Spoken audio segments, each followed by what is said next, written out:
Should you go to a Gonstead practitioner or should you go to someone that uses the Arthrostim? This is an important question, and I had this question recently by a patient, and I'm going to answer it right here. So just a little bit of background. I've been a chiropractor for over 24 years. I'm going to give you some realistic advice based on my experience. And what I want to tell you firstly is, which one is better? The answer is neither are better. They're just simply different. In our profession, we can become very dogmatic. And I have had other chiropractors actually mad at me for expanding my knowledge base, believe it or not, and that are very dogmatic. We call it drinking the KoolAid. That's a popular term for, it's almost like you're only supposed to do one and you're not allowed to do the other. In my particular practice, I do both. When I first started in practice, I've been in practice for 24 years, and prior to that, chiropractic school is 4 years, so I've been doing and learning Gonstead for about 28 years.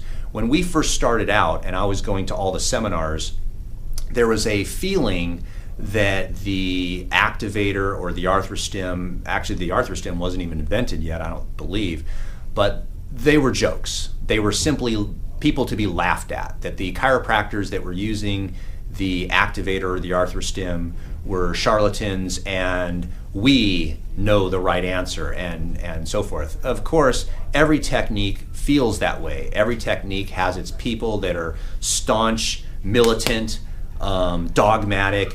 My way is the best way. And the answer is it's just simply not true. Anybody with over 10 years of experience will know that whatever technique you're using isn't going to help 100% of the people 100% of the time.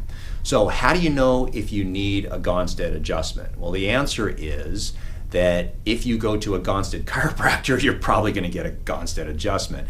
But what if you don't want to have a forceful adjustment? What if the noise scares you? What if it actually causes pain? What if you get significant problems after an adjustment? That is a situation where you would not want to have a Gonstead adjustment. If you're young, you're healthy, your bones can take it, and the doctor is skilled at doing it, which is a whole nother story. There's a finesse to this. You have to be gentle on some people. You can't put every patient on the knee-chest table and just aim towards the middle of the earth. It doesn't work. It's good and impressive looking, but it's not realistic. People don't respond to that all the time.